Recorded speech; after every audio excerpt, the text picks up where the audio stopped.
Viendo la mención de un versículo bíblico que dice que en los postreros tiempos Él derramará su espíritu sobre toda carne. Entonces, bajo esa premisa, todos estamos obligados a llevar la palabra del Señor. Amén. A donde quiera que vayamos. Amén. Amén. Entonces, la porción bíblica está en el libro de Mateo 1.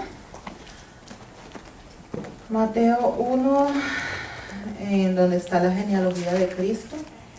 Voy a hacer una pequeña reflexión acerca de eso antes de entrar al clamor por las peticiones que hay. Para esta noche vamos a leer la genealogía de Jesucristo desde en Mateo 1, del versículo 1 al versículo 5. Perdón, hasta el versículo 3. Son 3 versículos nada más, porque la reflexión es corta, pero como dirían en mi país, es corta pero sustanciosa. Y tengan por ahí cerquita, pegadito de eso para estudiar bien y encontrar el contraste, tengan por ahí pegadito el Génesis 38, versículos del 3 en adelante. Amén. Amén. Entonces le voy a pedir el favor al hermano José Ramón que nos pongamos de pie y él sea quien lea la palabra. Repitiendo la porción bíblica, está en el libro de Mateo, Mateo capítulo 1, versículo del 1 al 3. Lea la palabra, ¿no lee? Sí, lea la palabra y al final ore por la palabra, hermano, si es tan amable. Lectura del Santo Evangelio según San Mateo. Libro de la genealogía de Jesucristo, hijo de David, hijo de Abraham.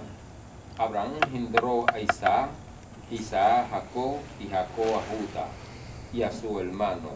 Y Judá engendró de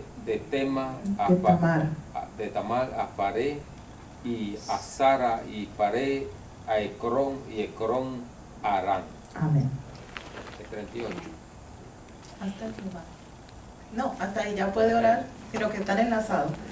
Amantísimo Padre Celestial, gracias por tu santa palabra. Amén. Bendice a la hermana que va a predicar.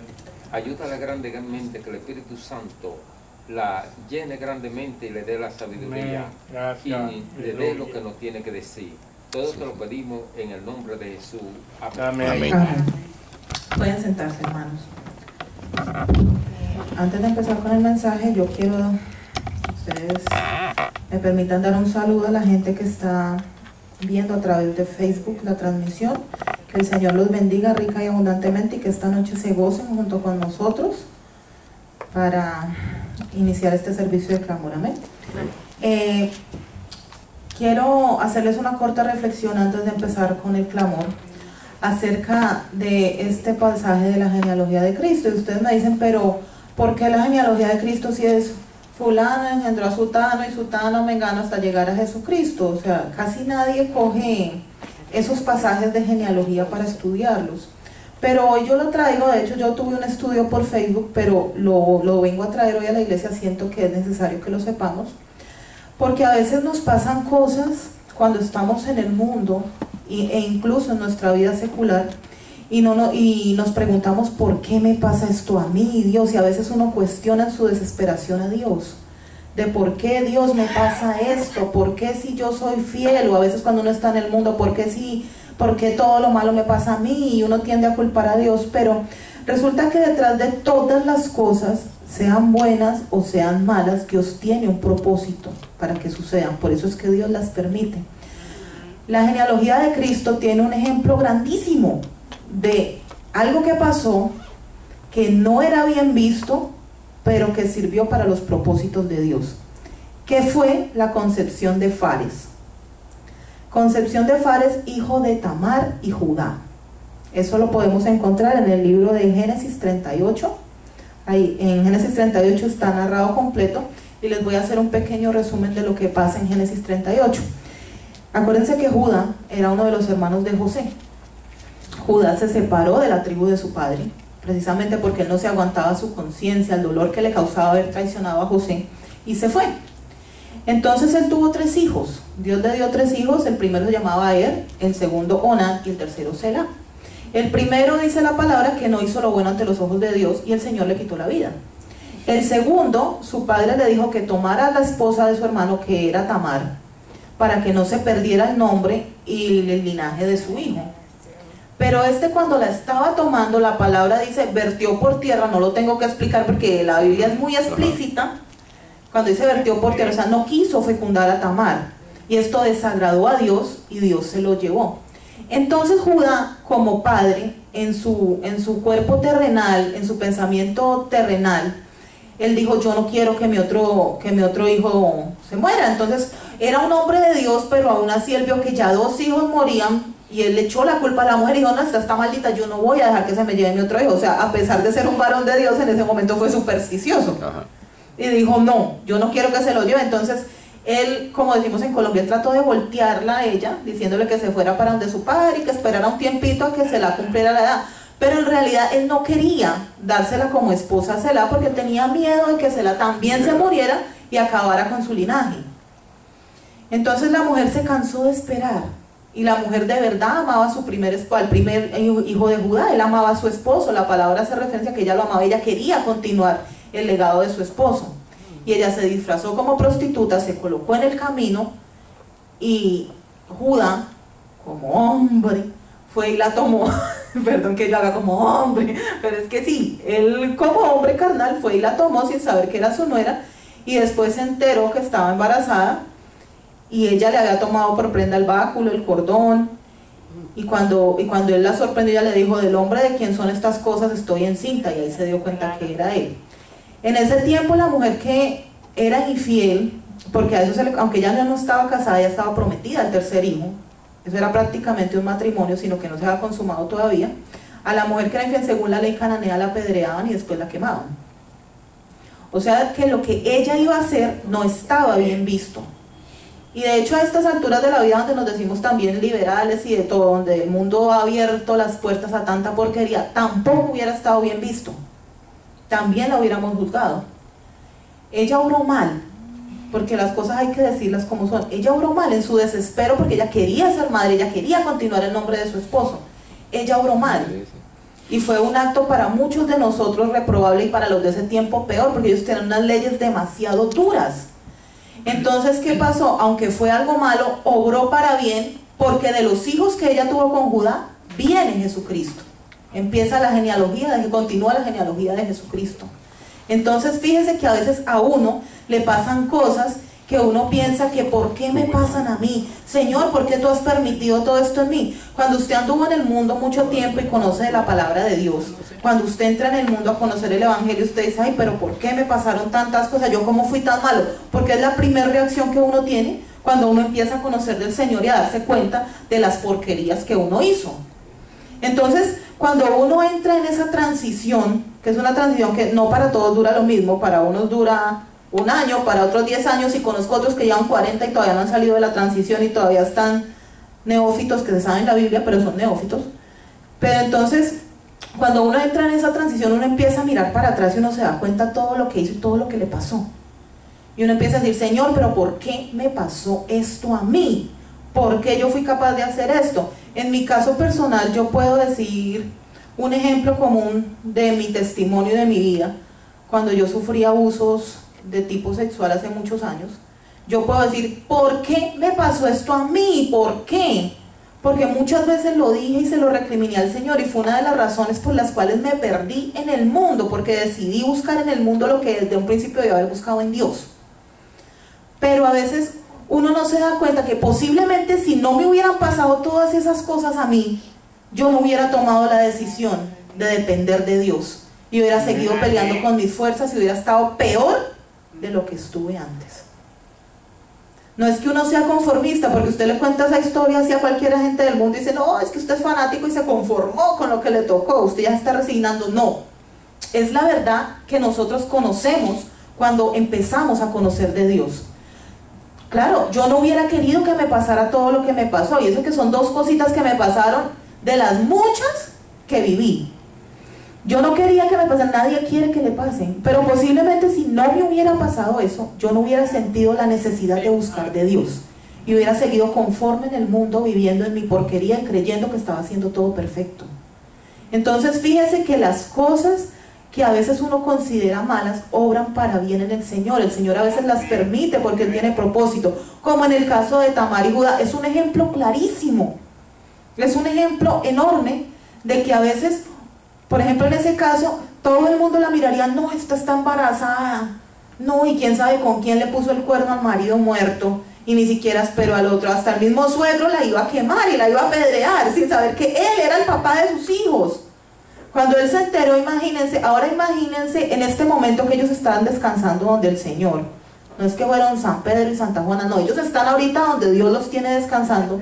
¿Cómo será la felicidad que ellos sintieron cuando se murieron y pasaron los años y se dieron cuenta que de ese error venía el linaje de Jesucristo también? Que ese error que ellos consideraron en un principio abismal y grave, funcionó para los propósitos de Dios. Porque se cuenta que en la genealogía de Jesucristo vemos que viene de Fares. Y Fares fue el gemelito de Sara, que nacieron de Tamar y Judá. Si no hubiera pasado eso, posiblemente Selá se hubiera muerto también y hasta ahí hubiera llegado el linaje de Judá y no se hubiera tenido cumplimiento cuando decía que el Mesías iba a venir de la tribu de Judá. Entonces dense en cuenta que la palabra nunca se contradice. Pasaron muchos años, 400, 500, yo no sé cuántos años pasaron exactamente desde Tamar y Judá hasta Jesús. Fueron 14 generaciones que pasaron. 14 desde Judá hasta de Judá para atrás y 14 de Judá para adelante hasta llegar a Jesucristo. No, si son 14 generaciones, son más o menos ¿cuánto? 900 años, por ahí más para arriba va la cuenta. Haciendo cuenta de que en ese tiempo la gente vivía 120, 130, no como nosotros que si llegamos más allá de los 80, con el perdón de los que están aquí que pasan esa edad, ya uno es afortunado y Dios los bendiga, pero en ese tiempo la gente vivía muchísimo más. Entonces, ¿qué pasa? ¿Cuál sería la felicidad tan grande cuando ellos después de tantos años vieron que de ese error que ellos veían, y hago error entre comillas porque para Dios no fue un error, Dios lo tenía en sus planes, nació y siguió hasta llegar al linaje de Jesucristo? Entonces no reneguemos de lo que a veces nos pasa en el mundo, de lo que a veces usted ve. Si usted es un cristiano recién convertido y es una persona que está buscando de Dios, mire, no le trate de buscar, como hice yo alguna vez, que trataba de buscar la explicación esa de por qué me pasó y por qué yo, y pobrecita yo, y entonces yo misma me victimizaba, hasta que me di cuenta de que todo en la vida y en el campo del Señor tiene un propósito para uno. Uno tiene un propósito en el Señor, y usted y yo y él y todos somos iguales de importantes para el Señor. O sea, Dios, yo creo que es el único papá, con el perdón de los padres. Yo también soy mamá, pero tengo solo un hijo, así que todavía no sé, pero él es el único papá que quiere por igual a todos sus hijos. Porque aunque digan yo a mis hijos los quiero por igual, los padres terrenales siempre tienen cierta conmiseración un poquito más con un hijito, ya sea el más chiquito o el más grande, el menor, y si está chiquito peor. Entonces siempre, y eso no es malo, pero Dios es el único papá que nos quiere a todos por igual, y el amor de Él no es así de poquito, porque Él no divide su amor entre todos, a todos nos da la misma cantidad, que es todo su amor. Entonces en usted, en mí, en el hermano, hasta en los que están afuera en la calle, el propósito. Entonces la idea de la pequeña reflexión de hoy es que en vez de estarle preguntando al Señor ¿por qué me pasó?, empieza a preguntarle ¿qué quiere que salga de todo eso? ¿Qué quiere que usted sea y por qué permitió que le pasara? Porque la palabra dice que no nos permite llevar una carga más pesada de la que podemos llevar. Entonces pregúntele a Dios por qué fue necesario que usted pasara por ese desierto y cuál es su propósito en el reino de Dios. No se quede preguntándole por qué a mí, por qué yo, porque usted no es el único al que le han pasado tragedias. Mira ahorita toda esa gente en Puerto Rico, en México, y no solo ahí, en África la gente que se está muriendo de hambre, en Siria los que están muriendo por la guerra, y si nos vamos a Venezuela vemos una situación peor, y si nos vamos a Santo Domingo, República Dominicana, Colombia, y nos vamos por todos los países están bajo ataque. De alguna forma u otra cada país está viviendo su tribulación. Entonces empecemos a averiguar, en vez de por qué nos pasó, cuál es el propósito de Dios en nuestras vidas. Porque ese es el gran error que cometen muchas personas que entran al Evangelio y se estancan, y su ministerio no progresa. Y usted los ve que, aunque tienen dones y eso, no progresan. ¿Por qué? Porque en vez de cultivar eso y preguntarle a Dios, ¿para qué me quieres? ¿Para qué me quieres? Están pendientes de ¿por qué a mí? ¿Por qué yo? ¿Y por qué yo? Y a todo es el yoísmo. Y se supone que en el momento que usted conoce a Jesucristo, ya no vive usted, sino vive Cristo en usted. Entonces, dejemos de pensar como gente del mundo y empecemos a pensar como verdaderos creyentes del Señor, para que se haga su obra en nosotros. Amén. Amén. Amén. Yo le voy a dar paso un momentico al hermano Rafa, él no sabe, pero yo se lo voy a dar. Amén. Para que haga una pequeña reflexión del por qué es necesario velar y clamar por las demás almas. Y vamos a empezar ya con el clamor. Amén. Hermano, el Señor le bendiga. Pase por aquí.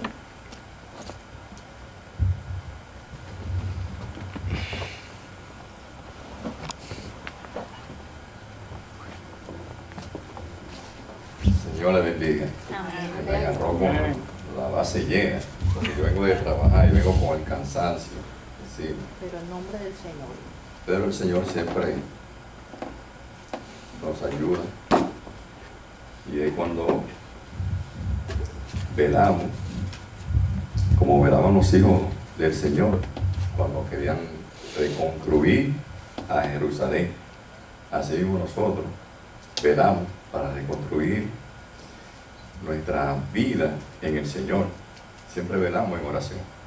Y es necesario estar siempre orando, como lo hacía el primer pueblo, porque ahora nosotros somos hijos adoptivos, somos un pueblo también de Dios, y eso fue lo primero que velaron. Es decir, que cuando salieron de la esclavitud, lo primero que hicieron fue un altar para el Señor. No buscaron una hamaca y descansaron, no. Cruzaron el mar que el Señor le había abierto y fueron a dar alabanza y cántico de adoración al Señor. De esa misma manera, nosotros debemos hacer lo mismo, cantar y adorar al Señor, porque nos ha librado de muchas cosas que no son buenas, de las que están en el mundo. Y por eso hemos salido airosos, porque estamos con el Señor.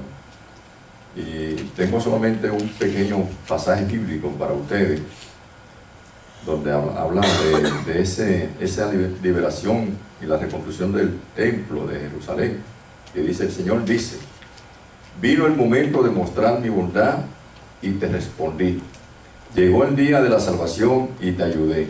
Yo te protegí para establecer por ti mi alianza con el pueblo.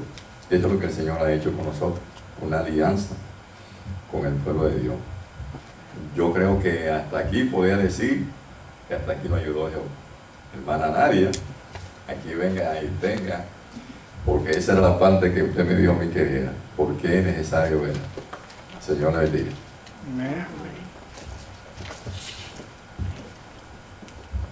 Amén, que el Señor les bendiga otra vez. Amén. Vamos a... Yo acabo de sacar las peticiones de la cajita. Yo he insistido todos estos domingos que por favor pongan las peticiones en la cajita. Si usted no la ha puesto, bueno, vamos a orar también por eso, porque el Señor conoce su necesidad, yo no tengo que saberla. Quiera Dios que entienda los nombres.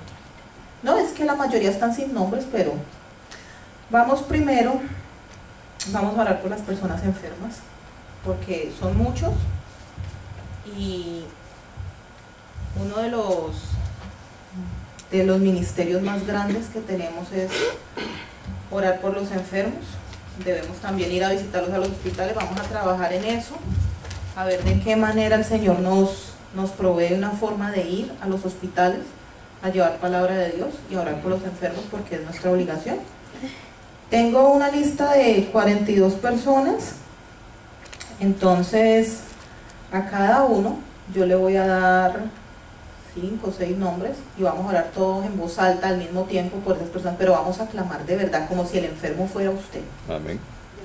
como si el enfermo. No, sí, mi amor, usted también está aquí, pero Dios la trajo aquí, enfermita y todo, para la gloria de Dios. Aquí estamos guerreando, parados en la brecha, madre mía. Bueno, entonces, vamos a empezar. Hermano Rafael Martí, por favor, usted orar por Marina Salazar, César Salazar, Temístocles Félix. ¿Está anotando? Sí, no, yo Ok. sé, no, sí. Josefina Ramos, Enoc Larios y Nora Jerez. Hermana Elizabeth, por favor orar por Martín Joaquín, Blanca de la Rosa, Araceli Ávila, Ruth Acosta, Elsa Acosta y Sergio Argüello. Hermano José Ramón, por la hermana Nide, por mi mamá, por Violetica Muñiz, por Juan Joaquín, José Sánchez, Gladys Dore, Carlos Dore y Tami Marte. Hermana Clarita, por Nadia Molina, por Nadia Molina, Fanny Rodríguez, José Miguel Ángeles, Francisco Mota, Roberto Larios, Danilo Cruz, José Luis Mateo. Pastor Ramón Rosario, Osvaldo Rodríguez, Rubén Mateo, Felicita Argüello. Son los del pastor, Clarita. No, dime que no, estaba yo oyendo. Ok, Ramón Rosario, Sí, Osvaldo Rodríguez, sí. Rubén Mateo, Ujú. Felicita Argüello y Noemí Verges. Y esta servidora va a orar por José Torres, Celia Pacheco, Johnny Rivera, Soy La Sierra, la mamá de un hermano por internet que se llama Tito Grepone, su madre está enferma, mañana va a ser intervenida, por Junior Santiago, por mi señor papá Héctor Joaquín Ortegón y por la hermana Belkis. Y ahorita hacemos otra ronda con los que quedan acá, ¿amén? Entonces, pongámonos de pie. Sí, pero yo me quedé. Ok. Pues no, porque Yo no noté todo tampoco. Y le dice, desde Tabasco. Clarita, Nadia Molina, Fanny Rodríguez, José Miguel Ángeles, Francisco Mota, Roberto Larios, Danilo Cruz y José Luis Mateo. y menciona lo mío y lo de Elizabeth también. Ay, santo El de mate. Sí, yo María. me tengo 4. No, Marina Salazar. José Luis Mateo. Marina Salazar, César Salazar, Temístocles Félix, Josefina Ramos, Ajá. Enoc Larios y Nora Jerez. Ok. Elizabeth es Martín Joaquín, Blanca de la Rosa, Araceli Ávila, Ruda Costa, Elsa Costa, Sergio Argüello. ¿Amén? ¿Se lo repito a usted, hermano, No, también? ¿O usted ya los agarró? ¿Para qué? Gloria a Dios. Yo no sé los nombres, Dios sabe a quién le Amén, amén. Dios amén. sabe a quién le puso. Ya, Dios sabe. Pongámonos de pie y les quiero pedir un favor, que clamemos en voz alta, pero como si el enfermo fuera usted. No que porque, ay Diosito, cúralo, ay Diosito, no, porque para esa gracia eso lo hacemos en la casa. Hoy estamos parados en la brecha como guerreros de Cristo que somos, amén. Amén. Entonces vamos a orar de pie todos como si la enfermedad fuera suya, como si el dolor lo estuviera sintiendo usted, para que el Señor obre en estas vidas conforme a su voluntad, no conforme a la nuestra, sino conforme a la de Él, ya que si Él es un Dios de milagros, si Él quiere curar todas estas enfermedades, Él lo va a hacer, Aleluya. y si no está en su propósito curarlos, que le dé las fuerzas y hacerlos entender por qué están pasando por esa tribulación, amén. Amén. Amén. Entonces vamos a clamar, hermano. Ahora mismo. Por favor, en voz alta y fuerte. Ante Padre, Padre Celestial, Señor, venimos ante ti, Señor, pidiéndote, Señor, por estos hermanos, Señor, que necesitan salud espiritual, salud también física. Tú lo conoces por nombre y apellido. Tú conoces a Marina Salazar, a César Salazar, a Josefina Pro, al pastor Temístocles Félix, a Enoc Larios, a Nora Jerez, Señor. Te pedimos, Señor, que tú te pases por cada uno de sus hogares, Señor, y que tu mano sanadora, Señor, pase, Señor, por su dolencia, Señor, y que tú puedas dar aliento, Señor, que tú seas un bálsamo, Señor, para sus dolores, Señor, que tú puedas restaurar todo su cuerpo, sus órganos, Señor, si están con respeto, Señor, pues, o con algunas complicaciones, Señor, médicas, que en este momento, Señor, sean curados, Señor, en tu nombre. Con tu sangre preciosa, Señor, que tú derramaste en la cruz del Calvario, que tú seas, Señor, el que ellos tengan, Señor, como médico de cabecera, que ellos pongan su confianza, Señor, en ti y no en el hombre, Señor. Te pedimos, Señor, esto, Señor, para que tú seas, Señor, el consolador de cada una de estas personas que están enfermas, Señor. En el dulce nombre de tu Hijo Jesucristo, Señor, oramos. Amén. Amén, Padre, gracias. Amén. Porque nos ha oído. Amén. Quedémonos de pie, que todavía nos faltan unos pocos. Nos quedamos en Soy la Sierra.